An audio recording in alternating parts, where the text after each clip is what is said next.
Chapter 19. Holding on when God says no. God doesn't waste our pain. Romans chapter 8, verse 18. For I reckon that the sufferings of this present time are not worthy to be compared with the glory which shall be revealed in us. Romans chapter 8, verse 18. This may seem like a rather odd chapter title, considering it's in the section Divine Keys to Answered Prayer. However, I believe God is looking for those who will hold on and trust Him, not just when He answers their prayers the way they hope, but when He also says no. We must remember that no is an answer too. It's inspiring to read stories of faith and how God has answered prayers in miraculous ways in the lives of others. But if you aren't seeing those same kinds of answers in your own life, if you are dealing with some deep sorrow or crushing blow, or if you just feel that God is ignoring your cries, you might be tempted to despair. What about me, God? I've cried and prayed. Have you forgotten me? You may ask. At times, we've probably all asked these types of questions. And so have countless other Christians throughout history. After all, while God delivered Daniel from the lion's den, there are other Daniels whom He allowed to die. Just read Fox's Book of Martyrs and you will learn of many sincere believers who died for their faith over the centuries. Many are still dying today. Larry and Mindy are two friends of mine from college, know what it's like to suffer loss and wonder about unanswered prayer. As missionaries, they have dedicated their lives to service, but life overseas hasn't been easy.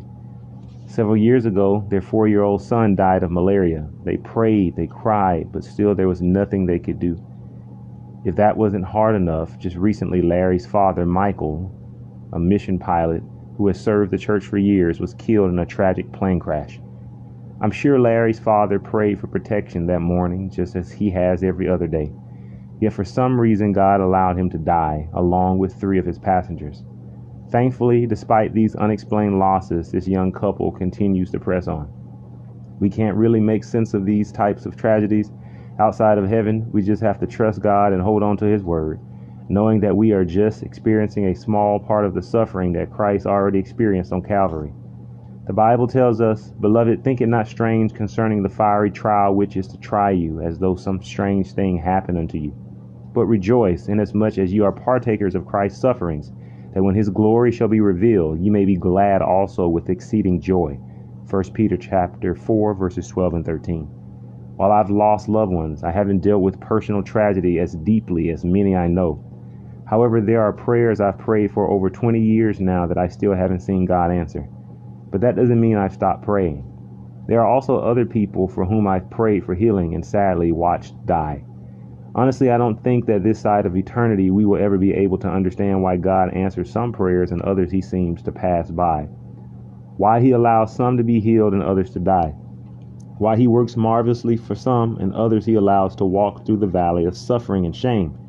But one thing I know, He doesn't waste our pain. As my friend Janet Page, who has dealt with personal tragedy, often says, if we surrender our suffering to God, He will use it for His glory. Nothing is wasted in God's kingdom. The Bible tells us God stores all our tears in a bottle, Psalm chapter 56, verse 8. And even though times of confusion, silence, and loss, He is still at work in our lives. The story is told of a woman who struggled with unanswered prayers. One night she had a dream in which she saw 3 other women kneeling in prayer. As they knelt, Christ drew near them. As He came near the first of the 3, He put His arms around her as He bent over her with love and tenderness and spoke encouraging words in her ears. She smiled in response. Then He moved on. When He came to the second woman, He stopped and gently put His hand upon her bowed head, giving her a look of encouragement and approval. But no words of love were spoken. The third woman, who was bowed in prayer, He seemed to pass by without so much as a word or a glance. The dreaming woman thought to herself, how much He must love the first woman. To the second one He gave approval, but not the same love. And the third woman must have disappointed Him or hurt Him deeply, for He did not even stop to speak to her or give her even a glance or a touch. I wonder why He has so much displeasure in the third. While she was yet in her dream, the Lord came and stood before her, speaking tenderly to her.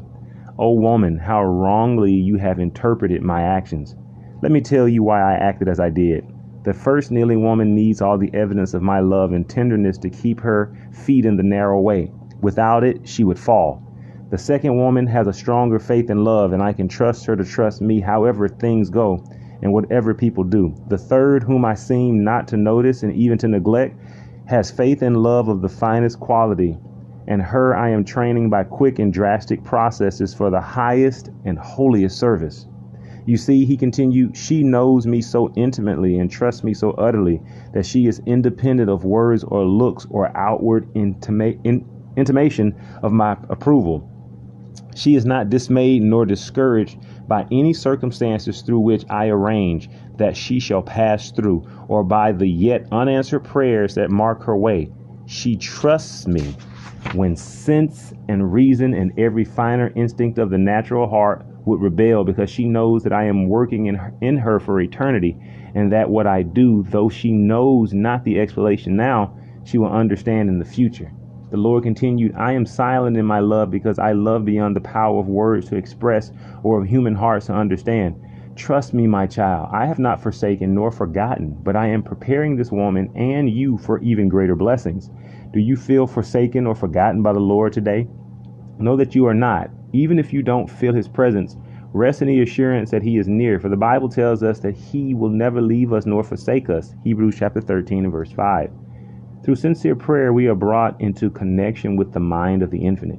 We may have no remarkable evidence at the time that the face of our Redeemer is bending over in us, compassionate and love, but this is even so. We may not feel his invisible touch, but his hand is upon us in love and pitying tenderness. It may be hard to imagine right now, but we are told in the future life the mysteries that here have annoyed and disappointed us will be made plain.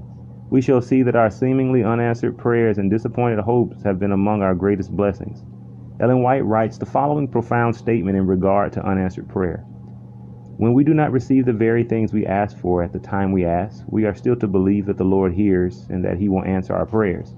We are so erring and short-sighted that we sometimes ask for things that would not be a blessing to us, and our Heavenly Father in love answers our prayers by giving us that which will be for our highest good, that which we ourselves would desire if with vision divinely enlightened we could see all the things as they really are.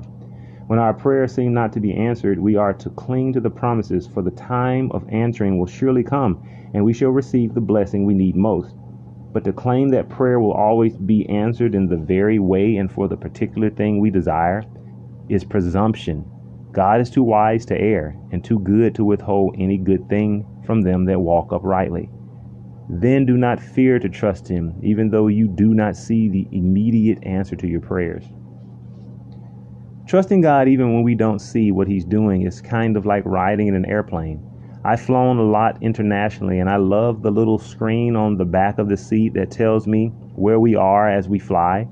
Somehow, for some strange reason, watching this screen brings me comfort. However, not all airplanes are equipped with this beautiful feature. So even when I can't see where we are, I have to trust that the plane is still taking me to the right destination, and I choose to stay in the plane.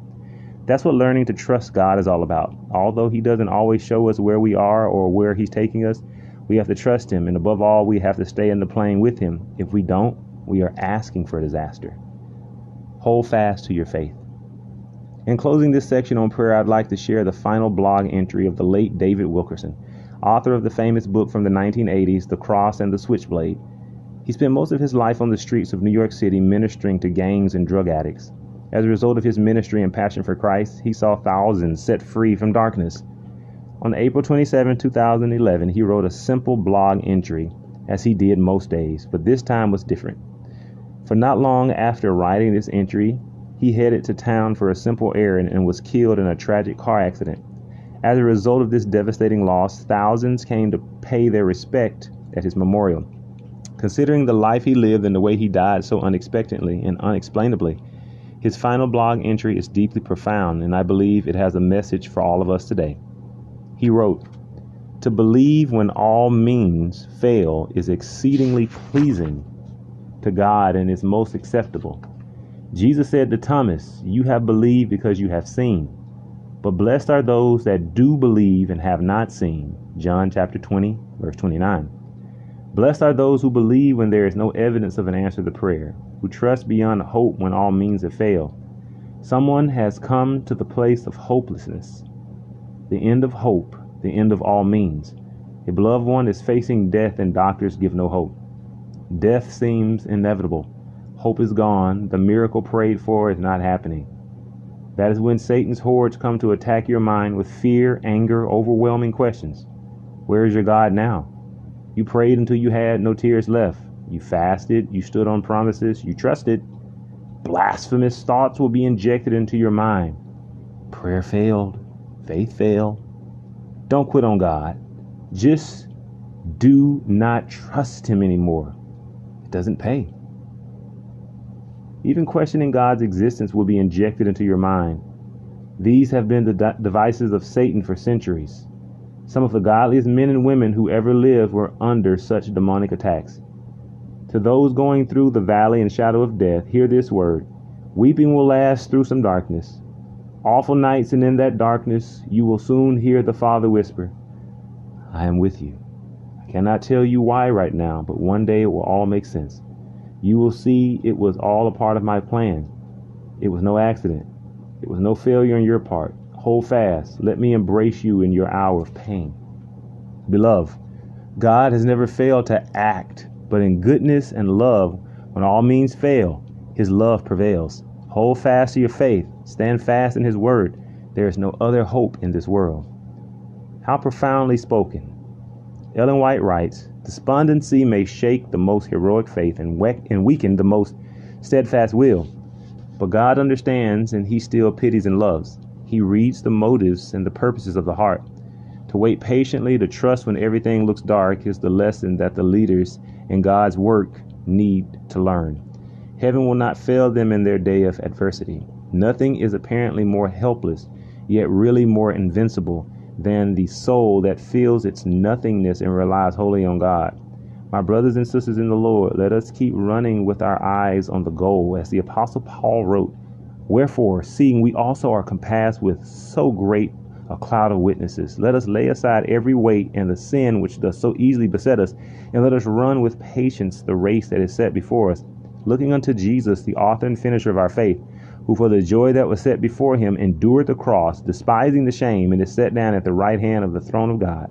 Hebrews chapter 12, verse 1 and 2. Christ is the author and finisher of our faith, and he's coming back soon. May we be ready to meet him. Until then, may we never stop running as we continue daring to ask for more. End of chapter 19.